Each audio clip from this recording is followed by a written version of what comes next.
We're recording now.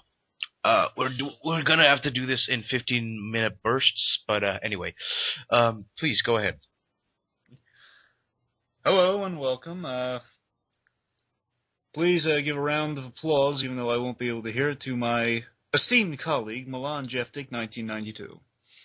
Greetings, gentlemen and ladies. I am here with bluedragonfive, and we shall be doing what exactly, Mister bluedragonfive? Well, your reviews of the animated Batman films recently have, and the animated DC films also, but getting ahead of myself here. I thought, why not talk about year one, because I'm a big Gordon fan, and I have things to say on the matter, and I would be honored if you would review it with me, which I have you on here for, which we shall review it. Correct? Incorrect. We shall review the ever-living hell out of this film. So how about I let you start? Thank you. Year one, the animated film, does a lot of things right. It approaches the story, keeps everything intact with the story, but approaches it from a different angle. For the book, let's say you read the book, it's a lot of people just instantly recognize that, okay, it's Bruce Wayne's, it's a retelling, or basically a really great telling of Bruce Wayne's origin story. You know, like the early years of Batman, he's going down there in the streets, fighting, saying, I'm not ready for this. And of course, the classic scene, injured Batman bat through the window, saying, Father, if I ring the bell, Alfred will come for me. If not, I'll die. I have to make the choice. I can't go on not knowing. Or stuff like that. And it's basically the bat crashes through the window. He sees, I'll become the omen of a bat. That's what most people recognize from the story. However, it also is Gordon's story, and Frank Miller did a good job before he went crazy, mind you. He did a good job of making it about those two characters. However, I feel year one is more Gordon's story than Batman's story, but Batman's kind of the spine of the story. It's more of Batman's universe in the animated film, and it takes it from characters' perspectives, but Batman's in there. He's more the spine of the story in year one, the book, I suppose. He's the more of a shadowy character. He's the guy. I like that idea of just Batman being behind the scenes, being that shadow you see in the alley with the horns. It's really enough seeing how they did the animation, and I know it's based on the comic book, and I love the comic book. It reminds me of Moscow and my upbringing as a kid there. But this movie, it really does remind me of Scorsese. In the 70s, it has a very 70s feel to it. It does. It has this really grounded nature about it, and I do appreciate that. Because, of course, myself, I'm also a big gadget fan as well as Gordon. I notice that they stick to the essentials with the story, and also they adapt that well in the animated film. He's just the most advanced gadget he has is the bat call device that's in the heel of his boot, which is also in Batman Begins. I like that they used that in that movie. I mean, it was cool to see that in live action, but just they did it really well in this one, because in the animated movie, of course, is that they kind of took this. I like when they do these things in these animated movies. They take a panel of storytelling and extend it in a chase scene, like that part where he jumps on the police motorcycle. Yes. They extend that as an extended chase scene, which is quite cool. And I just like the imagery of Batman on the police cycle. It just looks cool to me. But it is. It's kind of I kind of want to say symbolic in that it's Batman. It's him working with the police before he actually does it, or at least he's using the police right. He's kind of showing what Gotham can be. This vigilante is doing the police's job. He's taking the police motorcycle and kind of saying, okay, I'm the actual police in this town. I'm taking control of it. One could possibly interpret it that way, looking into it. Yeah, I guess you can interpret it that way, but I kind of like the. I know, but there's definitely a factor of that. But it's fascinating. I just like the campy image of Batman on that kind of 70s motorcycle. Yeah. Not to say, of course, the whole symbolism of Batman being the vigilante law of this corrupt town, but just the idea of yes, it's Batman on a motorcycle. That's the kid in me screaming. Uh, Oh yes, yes. The city. Sorry, not to say this. This film and this book do capture the how bad Gotham really is in that all this corruption and the mob crime because that's the thing because a lot of people would question some people would question this is an issue in the stories in the animated show, particularly the trial episode. But I mean, it's the question of why do we need is Batman helping Gotham because we have all these super criminals coming out of the woodworks with Batman and saying, okay, let's say we didn't have Batman, then we have all this rampant mob crime, and corruption. Now, we're never going to get better with that. So it's kind of either way, we're seeing why we need Batman and why we need Batman from the start, and things would never get better if we didn't have Batman. That cemented that in the story that we need Batman regardless. And now we can have good men. There's few and far between. We still need someone just outside the law, or at least who can inspire change. And I think we get that with the story in the animated film. Definitely. It's also really interesting to see how what's the right words I'm looking for? That kind of Citizen Kane-esque, well, Herman Cain-esque, like I am one man taking, the responsibility of an entire city on his shoulders and just saying like, okay, I'm the purely American individual. I can change the world.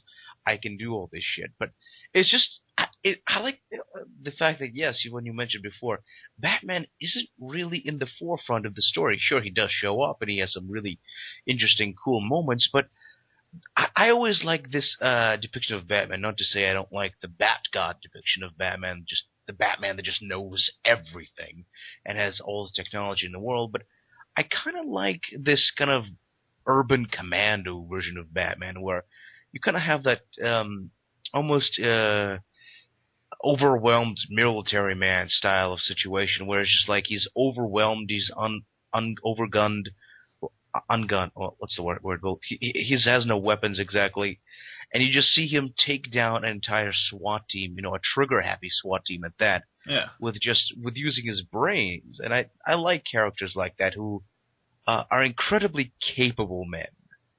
Yeah. Now, with that, I would like to transition to my favorite character of the story and just favorite supporting character in all of comics. Not Commissioner in this story, Jim Gordon. Hmm. He is the best part of this animated film. Bryan Cranston does an outstanding performance as Gordon. He just knocks it out of the ballpark. Would you agree? Oh, I love Gordon in this, and just I love the Scorsese-esque 70s movie, that kind of grittiness in it, because it's like it's fascinating just how realistic this cartoon is able to be, like portraying Gordon's inner turmoils, and he's falling for this prettier younger cop, and he has a kid on the way, and just he's living in a corrupt town, and just like that very kind of real world grown upness added to the world of what some people would consider a kiddie character. Of course, this is not a new thing because comic books have been grown up for quite a few decades now. Yes. But and even before then, but it's just these sorts of films, these sorts of books are a testament to that. Yes, you can create serious adult stories with these outlandish, larger than life characters. You can ground them, but you can ground them, but their a larger than life aspect kind of makes them seem even more realistic in a way because they're so overblown in a sense. I don't know if that makes sense. What appeals to me with Gordon as a character in general, really just appeals to me why I like this character so much is that he is. I don't know how well this is going to come across, but he's like a human version of Batman, so to speak. I mean, of course, Batman's human, that goes without question. But I mean, he's Gordon is like the one good cop in Gotham. He's literally like Batman. He's doing all he can. He's like the physical perfection, so to speak, but more morally for Gordon than Batman. Even though we see in year one, I mean, he's falling in love with another woman, but that's Hmm. that's human nature. The point is, he's trying to be the best he can in this bad, crime-ridden city, and we sympathize with Gordon because again, he's the cop who's going to run into a burning building to save somebody. I Oh, mean, totally. yeah. And Yeah. Go ahead. no, Sorry. no, go ahead. No, I was yeah. Yeah, I do agree with you. Like him being the human version of Batman, the Batman without all the money and the gadgets. He's just like, well, your regular, cop detective. He's just a dude, and he has to deal with all this crazy ass shit. And I guess um people don't really understand your love of Gordon, but I do, because it's just a fascinating character all in himself. But that's the benefits of Batman. People love this character so much, and the supporting characters that this character has. They just they put the same level of love and dedication in developing his extended cast as they do developing the character. Wouldn't you agree? I would agree. See, the thing with another way I look at it with Gordon is back in the earlier conception of Batman, when we had Robin being created, he was created. One of the reasons Robin was created was, give the kids who would say, "Man, I want to be Batman, but I don't think I could be Batman. I could work with Batman. I could be Robin." Another way of looking at that would be, I don't want to be Batman because he's kind of weighed down with a lot. But I mean, I don't know if I could be Batman. But I would like to work with Batman. And one of the best people to work with Batman that's not a sidekick. Again, not another guy risking life and limb, dressing up in a costume, fighting crime, would be Commissioner Gordon, because he's doing the best he can. He's helping out the Crusade every way he can. But I mean, he's not going toe to toe with the bad guys. I mean, like creating perimeter, he's helping out. So I mean, Yeah, he's yeah. he's the human backup to this dark, mysterious protector of Gotham. He's Batman's. Um, he's the guy that keeps Batman kind of on the down low. Like, if not this, especially this, more realistic rendition of Batman. Batman's gonna need some friends on the inside, or he's basically fucked. And without Jim Gordon, I think he would have been taken down a long time ago. At least Batman would have to deal with a lot more. I mean, he have to deal with finding criminals, but he also has to deal with getting shot at every chance the cops get. Mm, That's the thing, because totally. it's another burden to deal with, trying to not get shot at by the cops. Basically, you're on the same side with them. Mm, yeah, and it is because I guess Batman really did kind of inspire Gordon as well, because they kind of inspire one another. Yes. One could not be the fully rounded character they are today without the other, because Gordon, and by extent for a little while Harvey Dent, are the people that Batman wants to be there, the actual real people in authority who are not corrupt. Yeah. And yeah, and I think, and yeah, fucking Batman can't have, can't do anything if he doesn't have, if he doesn't influence change on the inside, because then he's just some crazy kook in a bat suit, trying to change things from the outside. He needs guys on the insides working out. I think we should each pick 3 scenes to discuss. You go first. Okay, I'm going to start with the scene in which Gordon is like he's contemplating everything, like on the bed with the gun in his hand. Like the pregnant barber, saying, "I can't stop thinking about, I can't stop thinking about Sarah S. And I can't stop thinking about like the same way I can't stop thinking about Batman. He saved those 2 women, and what kind of city am I living in?" That sort of. Dude, I hate you now, because that was the exact same scene I was gonna pick, because that's just such an incredibly human scene in these books. It's the most human scene, I think.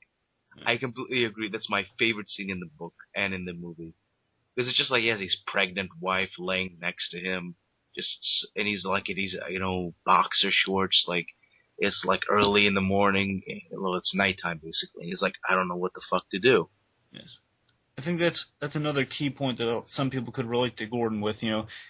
Gordon is again a human character. Joker once recently phrased it that Gordon's a bleeder for all of you, and to an extent, Joker's right. Gordon is the bleeder in that he's the human character. He's the guy who he doesn't always know what to do. I mean, Batman's the guy who he knows okay, I need to do this, I need this to stop him. Like take out that sniper over there with the batarang, catch it in midair, duck and roll over there, put the device there.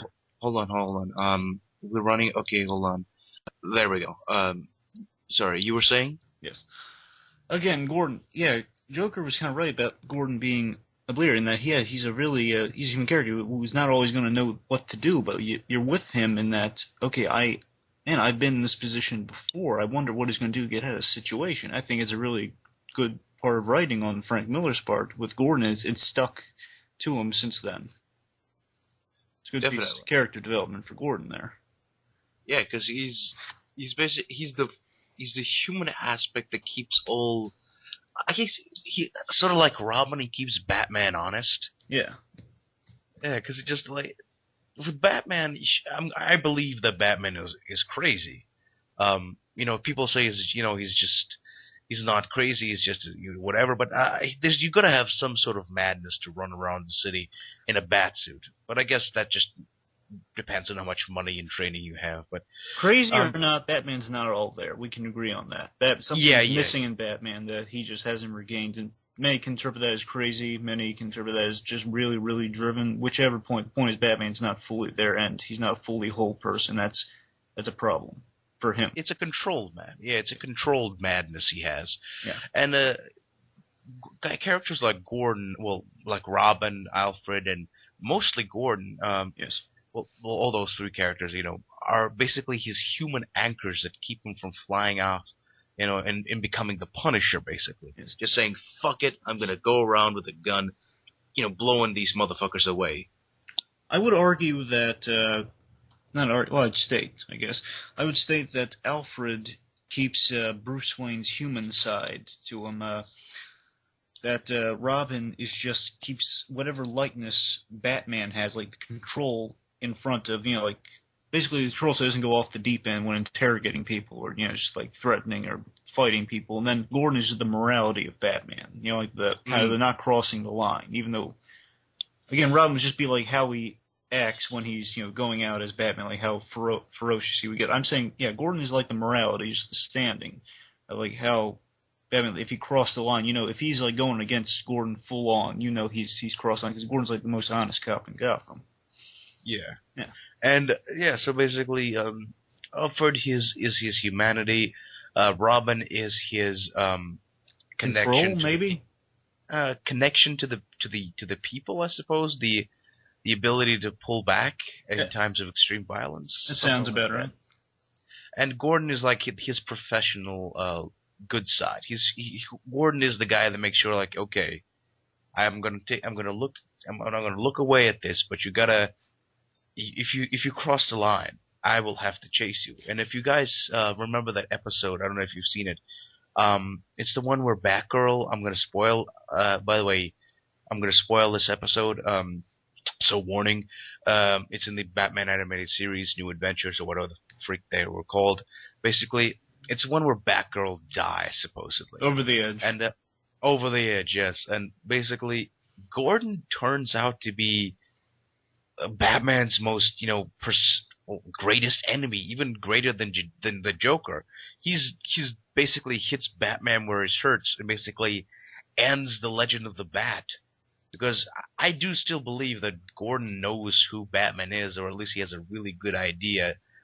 Gordon knows who Batman is, and he has a really good idea, and he just turns a blind eye, like, "Oh, hello, Mr. Wayne, how are you? Oh, hello, Mr. Commissioner Gordon. We don't know each other very well, do we? Not at all." I would say, yeah, I'm going with the consensus in that Gordon can easily find out because he's that good at telling. But again, it's more pressure on him if he does know. So I mean, he doesn't, but he probably has a good idea though. Mm-hmm. I'm saying again, he just does. He could find out, but he just doesn't want to, so he doesn't have to deal with it. But again, he's probably really close to it if he really wanted to. He just probably just put two and two together in like 2 seconds. Yeah, that's Gordon's kind of Joker, if you will, Joker in the deck. Yes. It's like, it's like if you ever turn Batman. That's what I guess that's another kind of way of keeping Batman on. It's not that it's a threat. It's just like if you end this friendship you have with me, if you cross the line, it's not just you won't be able to go anywhere. You will not be able to tolerate. You won't be able to work in Gotham. It will kill me to bring you in, but I will bring you in. I'm not just good old Jimmy Gordon who you can just play around with. I am your friend, but if you cross that line, you're going down. What really sells that story, that episode, is that it's just so personal, and you never really think of that. Like, these two have worked together so well over the years, and you think, my God, Gordon's never been against Batman. Plus, is the betrayal in that episode is just so strong, in that, yeah, my daughter died because of you. You didn't tell me. I trusted you all these years. Now you took my family away. And then, of course, Batman's going to relate to that. Yeah, my family was taken away, too. I feel horrible about this, Jim. You have to believe me. I don't know what to believe anymore. I'm going after you. Stuff like that. Yeah. Yeah, and just the thing about the animated, the new adventures. I love me the classic Batman the animated series. The one the first one. Yes. The new adventures I like. There's some really good episodes there, but the idea that Batman and Batgirl had a thing, it just kind of, I don't know, it was kind of, I don't just Batman always seemed like a guy who likes women, not freaking teenage girls. Yeah, I used to not have a problem with it when I was a kid, but then I give it thought when I rewatch it, and I said, wait, that's like his best friend's daughter? Oh, I know, it's like, yeah, I don't know, I guess I don't know. I don't like to think about it that much because I get that reaction, but yeah. Well, I don't know. She's college age, so I don't know. Yeah, I guess somehow I don't mind. I just don't want to reason it out why. I just don't want to think about it. Look, let's just pretend that they're just coffee friends. They're just, don't think about that. Let's just, she's Batgirl. Shut up. Bruce Timm, you perv. But anyway. Sure draw women, can he? Oh, sure. The weird thing about Bruce Timm is that, just a quick little side note, he draws a lot of nudie pictures, which is kind of weird. He does. It's like, wow, you don't need Rule 20. Is it 34 or 42? What is it? Well, judging from the Dark Knight Rises, which everyone should check out, by the way, on Geeky Gentleman, really good stuff there. Plug on. Thank you. You mentioned, I believe it's 34. Yeah, Rule 34. I mean, like, that rule doesn't have to apply to Bruce Timm because he does his own Rule 34 or 44 or whatever. Yeah. See, the thing about artists is that you basically have the power of God. You can create anything, and by that he means anything. So, oh God, with that power, come on. Yeah, but getting back to year one and just Gordon in general. So, I like Gordon as an authority figure, and of course one of my favorite animated series episodes regarding Gordon is I Am Vengeance. No, not Vengeance. I Am the Night. It's the one where he gets shot. He gets shot? Yeah, Gordon gets shot by Jimmy the Jazz Man. It's an episode in season 2. Starts out with the kid on the corner. Batman's leaving flowers at Crime Alley. He's late for a bus.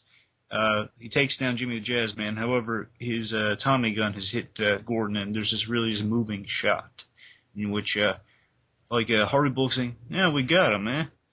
Commissioner? And you hear this big Shirley Walker music cue. Da-da-da-da-da. You see Gordon laying on there. His glasses are off. He's like in the pavement, reminiscent of when Thomas Wayne was shot. And then you see Batman's reaction and other shock and horror. Oh, yeah. Oh, I remember that episode. Oh, God, it's been such a long time, but I remember that. That was awesome. I'll never forget that episode. Oh, God, that's the thing about the animated Batman animated series. It's so fucking heartfelt. It's like, Jesus. Like, some of these scenes there, like, even taken out of context, are just so fucking heart-wrenching. I'm like, Jesus Christ, why am I crying? And the ending just gets my heart pumping. I mean, man, it was just so action-packed, because I'm with them, and I'm exactly with them emotionally during that scene. Again, well, I'm just saying check it out because it's pure awesomeness. Even if I do spoil for you, I'm saying check it out anyway. But that end, well, I'm gonna have to anyway. The ending is just action-packed. You're on the edge of your seat. Like, the Jazz Man has escaped prison. He's Stonegate or Blackgate. It's a censorship issue. I'm not going to go into it. But anyway, so he escapes Stonegate, the penitentiary. And, Dick saying, look, if you're not going to go out there, I am, because he's just reeling over, I let someone get hurt, I'm retired as Batman. And of course he hears, he escaped, and he's Batman stews on for a while, and he says, right, Robin's about to cycle off, and he just gets there and says, no, Dick, this is my hunt. And then, of course, you see the Jasmine, he's, approaching the hospital. Gordon's, there, and, Barbara's about to get a cup of coffee, so she, leaves the room, and then she's climbing up there, he knocks out, a window washer, grabs the lift, and he gets up to the room, and you hear this music just building and building and building, and then the cop, tries to enter the room, and he grabs the gun. Now the Jazzman's armed. And Barbara's in the room saying, no, not my father. And Batman's, climbing up the window because he got into a struggle with him, again, that's how. So he's, still climbing the window sill as he's getting up there, as Jasmine's, pointing the gun at Gordon. And here's this music cue's just building and building and building. He pulls out a shuriken batarang. The hammer clicks back on the gun.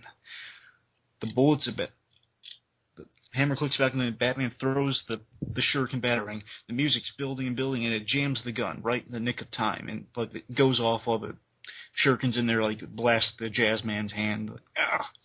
Bullet gets in there, freeze! And of course Jim wakes up and he says, the bust. Did it go okay? I always wanted to be like you. Be a hero. You are a hero, Jim. You are a hero. He exits. Oh, you gave me fucking chills, dude. Oh. Jesus. You gave me chills. That's amazing. I gotta watch that scene again. I gotta watch that episode. It's in season 2 or volume 2, however you want to put it. Oh, God, that's amazing. Yeah. Oh, golly. Yeah. Well, again, another scene that I absolutely adore. I'm sorry, would you like to go? Say the scene. No, go ahead, keep talking. I want to hear you talk now. Okay, this one. This is a debate because this one I really love. Again, it's another tension builder like that last one I just told you from the animated series. It's the ending, where the mob is now after Gordon. Well, Loeb sends the mob after Gordon. And Johnny Vitti, the fat nephew of Carmine Falcone, after he's newly got the 3 scratch marks that will follow him into Long Halloween. Mm-hmm. He sends Vitti to get Gordon's kid and says, once you have a son, you are never safe. Because now the son's been born. And, Gordon gets a bogus call by Loeb, saying, okay, we need you out there, Gordon, get out there and do patrol. Even though he asked for nights off, go out for patrol. And he leaves, but then he sees a motorcycle, because Batman's onto us now. Even though I only have one gripe with the scene. I love the animated version, I should say, because it just, again, I think it's a little better than the one in the book, even though it's basically the same scene minus one detail. It's just, I'll get to that in a minute. Anyway, so they'd never get the sunrise. It's the sun's about to rise, even though it's never in the day, even though he's not in the costume. I don't get it. Anyway, so he's dressed as a motorcycler. He's about to save patrol and save Gordon, see if he can get there before the mob can. But the mob's there. Gordon shoots the 2 guys in the shoulders, and as they get away, but they're getting away with the kid. He saved Barbara Senior. Anyway, so he shoots Bruce Wayne unknowingly. He shoots Batman unknowingly. He steals his motorcycle. Then Barbara Gordon Senior's don't move. He says, Miss Gordon, I won't let your son die. Then he's just running parkour style. In the book, I think he hijacks a bicycle, just a regular bicycle. But anyway, it's just really cool. It's really, I think he doesn't he steal a police car? I don't know. See, I forget. I hear it was a bicycle, and I don't know. A motorcycle. I think it was a motorcycle. I'm not sure if it was. I'm not even sure if it was a motorcycle. Either way, I think it. Otherwise, I think it would have just given a motorcycle in the animated one. But I don't know. But still, it works either way. The point is, it's getting there. It's building up. You see Batman chasing after the car, and it's daylight now. And so he's chasing after. Well, Gordon's in a motorcycle chase. He's been shot, I should mention. Gordon himself has been shot in the shoulder, and he's just pumped by he's going to save his son from these guys. Yeah, so he's going to save his son. These guys. So he's in a chase, and it ends on the bridge. He wrecks their car. They're in the bridge, and then they get out of the car. He knocks Gordon's glasses off and his gun away, and he's just getting into a fist fight with this guy while he's holding his baby. And they're like, he's on the bridge, and Johnny Vitti pulls out a knife. And he's like, there's this really tension-filled scene. They capture it perfectly with the rushing music and just the visual from Gordon's POV's perspective. Okay, there we go. We're recording again. Go ahead. Okay. The baby's in one hand. The knife's like trying to jab at him one. He's like holding Johnny Vitti with his left hand while he's blocking the knife. And like just the tension is building. It's like the stabbing motion. Like the kid's gonna fall or the knife's gonna hit him. You know, he can't make a decision. Like Johnny Vitti just wants this guy dead. Anyway, so like the baby drops. It's falling in midair. But who saves? And Gordon himself is then thrown over after like he knocks Vitti aside. They're all three of them are falling. At this point, the baby's falling for a second. Like no. Bruce Wayne catches the baby and lands. You know, like lands safely, like so the baby wouldn't get hurt. Yeah. So he saves him, and then of course here's the scene. Here's what I love: the first Batman Gordon interaction. It's he says, "Oh, thanks." He says, "You know, I can't see a darn. You hear sirens in the background. Thanks. Can't see a darn thing without my glasses." Batman has this wonderful smile, like this little smirk thing. Huh. Again, this is kind of leading to debate, like, does he know or does he not know? Because he maybe I think he knows. He knows. He knows. He's like, yeah, you can't be completely blind without your glasses. And he knows. He's like, yeah, I'm completely blind without my glasses. Get the fuck out of here. You know, just like, get the fuck out of here. And like, and it's just fascinating. I love that kind of that you gave me chills again, you motherfucker. Damn, just how you describe shit. God, I want to watch that movie again. And of course, the heartwarming moment for me is like he says, you know, get out of here. And then Batman has a smirk. And then here's the moment that really gets me. It's technically the first. It's between the two of them. It's the first Bat exit. And I love that. Oh, that's cool. It's like he's saying this is like the first time he's seeing him. Says, "Hey, get out of here." It kind of comes to bite him back later on, saying, now he disappears every time mid sentence. But yeah, it's just really pretty heartwarming. He says, like, get out of here, and you save my son. Oh, we're good. Oh, damn! I love that. And just the idea of fucking the mob coming after your son. I love that line.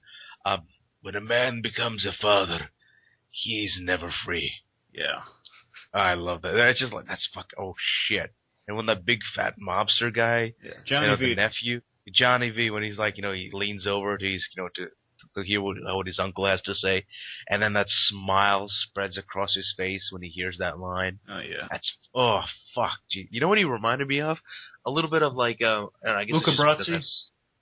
No, not really. I guess it's just because I have Spawn here on the brain, but he looked a little bit like, what's his name, the guy who killed kids in the ice cream truck. Yeah, I know who you're talking about. I'm just trying to think of the name. Yeah, it was he became like Anthony Spawn, didn't he? No, he became a fat chubby Spawn. Christ, what's his name? Darn. Kincaid. Billy Kincaid. Billy Kincaid something. Yeah, so he looked a little, I guess just because he has a similar animation to the Spawn animated series. But he kind of reminded me of Billy Kincaid somewhat, just because of that grin. When he was not smiling, he was a completely original character, but when he smiled, it's like, that's fucking Billy Kincaid, that's creepy. Billy Kincaid creeps the fuck out of me, so I guess I associated that mobster with him. But anyway, yeah, it's fucking a great movie, man. Do you have anything else to add? I got there's one other Gordon scene I really have to highlight because it's really, I think it's really good to the character. And again, I can watch this. I showed a friend this like last year, and when I did it, I was saying he always hears me prowling. I was like, oh man, I love Commissioner Gordon. He's awesome. And he hasn't watched all Batman the Animated Series, mind you.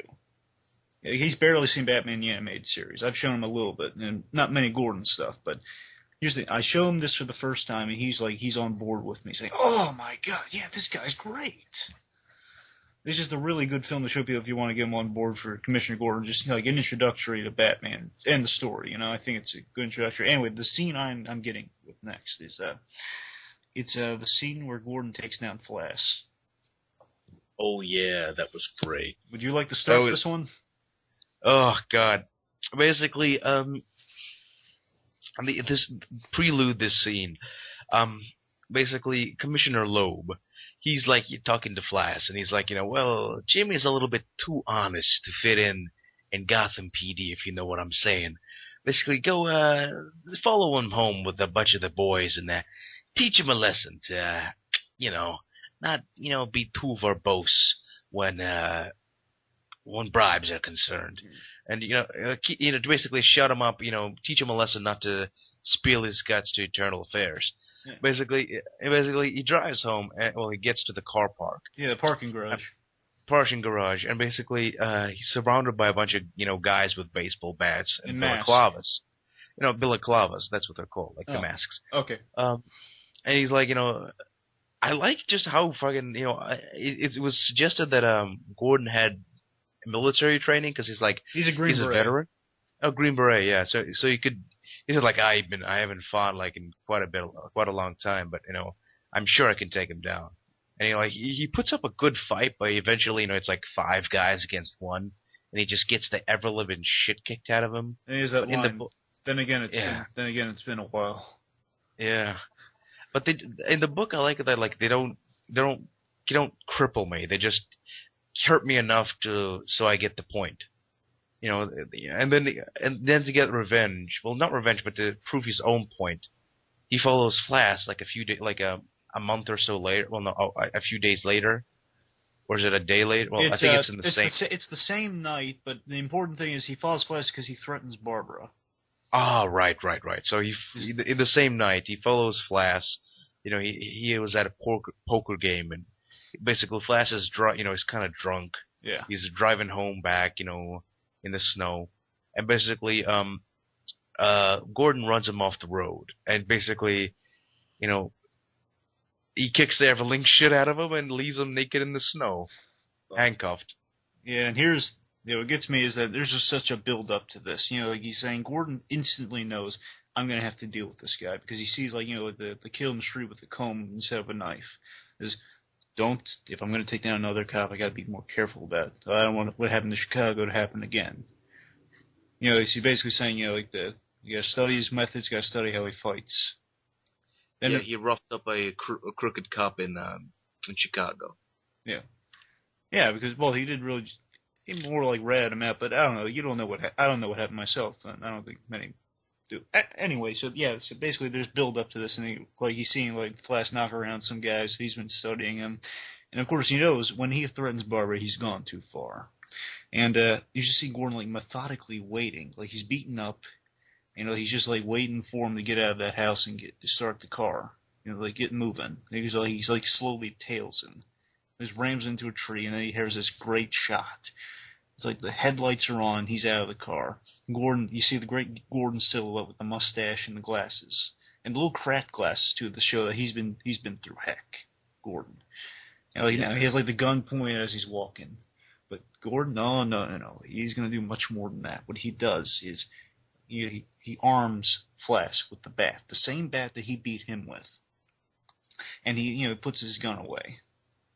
And he lets Flass come at him. In the comic, you had him narrating what he's doing, which, don't get me wrong, it's not bad, but I think it still plays in the animated film without him going through every step. It wouldn't hurt either. It's just more of a rapid movement, just kind of edits better in animation. Anyway, so Gordon, you're relishing in this bad guy coming to him with threatening and beating the crap out of Gordon and all these innocent people. It's the music swells with every punch and defense and Green Beret method that crushes at larynx but not too much somehow. Yeah, it's just really great stuff from Gordon there. It's he played fair. He gave him an advantage. It's him saying, okay, you're being corrupt, you have all the advantages. Here's me being an honest cop, fighting with nothing, no gun, no bat. You have all the advantage. I still won. Take that. Yeah. It's another really great idea of it's psychological trauma as well, because Flass is fucking huge. He's a big, fart pool player, tall, blonde guy. Yeah. And Jimmy is fucking, he's not a really tall guy. He's an average height, kind of average build looking guy. Just a dude you find on the street. And he just he gives Flass the bat, and he's bigger, and he's running at him, and he just kicks the ever living fudge out of him. Yeah. It's just it's like damn, friggin' Gordon, and he just leaves him tied up in the snow. It's like it's psychological trauma. Like, yes, you were bigger than me, you had the weapon, and I still kicked your ass, and I left you naked in the snow. Yeah. Delivers, I believe, 19 punches in the animated film. Yeah, basically, Flass, you is my bitch, and don't you forget it. Yep, and later on, now Flass is under his thumb, and that he's whenever like Flass, he was like a giant bat. Everyone, calm down. Flass, tell us what happened. And of course, Flass giving his side of the story, in which he's saying, "I was the hero. I stopped this corrupt ring." And then of course, Batman like throws the tranquilizer batarangs after he foils the actual event. Yeah. He came out of nowhere. He had fangs and he had little razor things. Yeah, the bullet passed right through him, man. He's not human. I love that. I love just a Batman and Gordon first, and just makes Flass his little bitch. I love that. Like, I love it. I'm sorry that I'm swearing. I'm just, I just love it. It's like, yes, that's right, Flass. You was Jimmy Gordon's bitch. You know, when I saw the film for the first time, I thought Loeb was voiced by Ed Asner, because he kind of looks like him too. Sorry, Ed Asner is for those who may not be aware, is the voice of Carl Fredricksen from Up. He is Cosgrove from Freakazoid. He is also Roland Daggett from Batman the Animated Series, and Granny Goodness from Superman the Animated Series. Does a lot of voice work, very good voice work. Also, Lou Grant from Mary Tyler Moore, if you want a live-action reference there. Cool. Well, do you have anything else to say? Well, yeah, I mean, I was going to say, you see how Batman Begins kind of took a lot from the story. It took a lot of elements from the story, and it worked well. And, even as its own story, it really works, and it was adapted well in the animation. It was a kind of a gutsy move to do some of the stuff they did. Would you like to briefly touch on Catwoman? Catwoman, I liked her. People say, like, in the book, people say, oh, she changed ethnicity halfway through the book. Because people say, oh, she was black in the book. Not really. She always came off as Hispanic to me. But, I don't know. Apparently in the new Halloween, it turns out she's Italian. But I don't know. Just, yeah, people say, like, oh, I don't like her being a prostitute. But, I think she's more of a dominatrix than anything. But, yeah, I like the fact that she looks after Holly, the little girl, and just, why would she let the pimp have her as a prostitute? I mean, why would she allow that if she doesn't allow anybody else to hurt Holly? Why would she allow the pimp to go to street walk, basically? Yeah. The thing with Holly. okay. Oh, one more thing. With Holly, her name is a pun. It's Holly Come Nightly. It's kind of like a prostitute pun. It's kind of creepy because she's an underage hooker, which is kind of like, why would Catwoman allow this? No. I'm as young as you want me to be. Oh God, that's like, Batman's like, shit, man, this city's fucking rotten to the core. They even just have child prostitution. I don't give a fuck. The cops are corrupt. And just, fucking hell. But yeah, I think you should end this video on a positive note. Because we can't just like, oh, Gotham is so bad that there's child prostitution. Oh, sure, no worries. Yeah. Well, I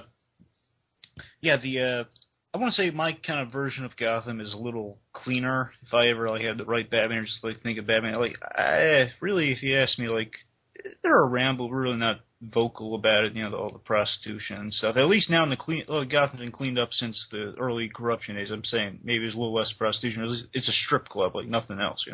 Yeah. I like the fact before Batman came over there, it's just like it's the Hanoi of America. Not Hanoi, but it's the corruptest city in America. And Batman came along and he does his some shuriken throwing and some fear inspiring and some ass kicking, and slowly because it says in the Long Halloween that the city is becoming the organized crime and prostitution is going down, but the crazy criminals are rising. All the crazy guys who wear the masks are starting to outweigh the organized crime. And there is an awesome scene with Batman dealing with the SWAT guys. It's been used a few times, Okay, say that again. The SWAT team. Yeah, there's an homage to there's this really great SWAT team scene that came from here that is paid homage to in many, many different, forms of animation, because we got Batman versus the Police now in his early years. It's also done in Batman Mask of the Phantasm and done in Batman versus Dracula.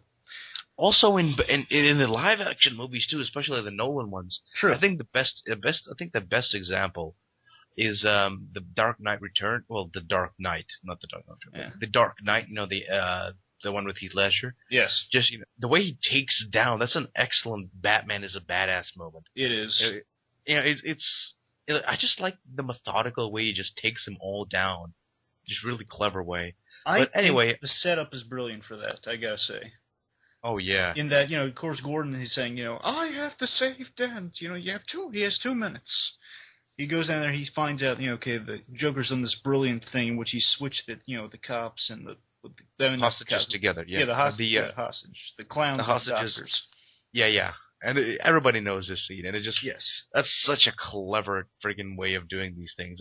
And Batman doesn't kill any of the cops. He just stuns them, he makes them fall down, they're all tied to a cord, and they're all falling. Oh yeah. I think that's a great scene of just utilizing Batman, and that scene alone made up for the crappy voice, for me at least. I don't mind the voice, but I recognize the complaints about it. So I guess we should finish up because I gotta go pee. Sure. What a way to go. Go ahead. Your last thoughts, my dear sir? My last thoughts. Yes, just this film, the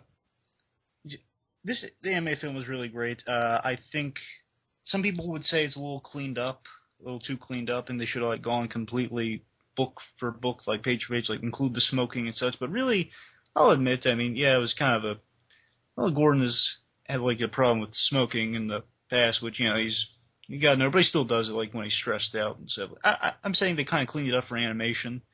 They clean up some aspects, the affair's kind of toned down, I suppose, but really not by much. Again, either way, I'm just saying, the book, this anime film is a great introduction to year one, and I think a good introduction for folks unfamiliar with it to Batman.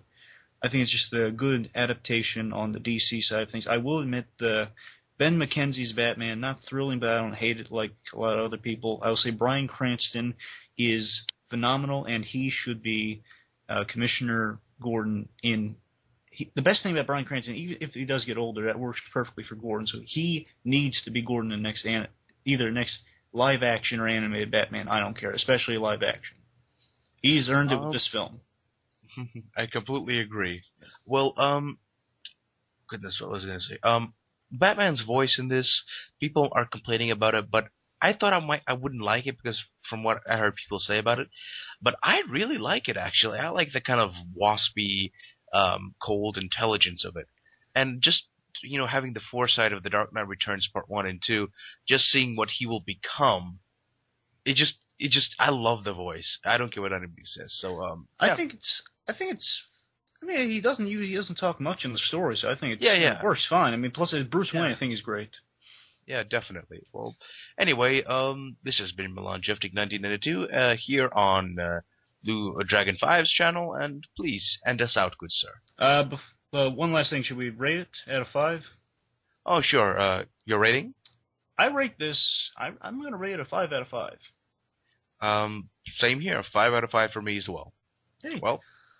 Well, listen, folks, it has been an honor discussing this wonderful film with my esteemed colleague here, Milan Jeftic, 1992. Again, thanks for tuning in. The pleasure is all mine. Thank you. You flatter me. You deserve it, fella. You deserve it. Listen, folks, it's just thanks for tuning in. Hopefully we'll probably have some more stuff for you down the line, but just take care, folks. Drive safe. Same bat time, same bat channel, etc., etc. Look for the signal in the sky. Take care, folks. See ya.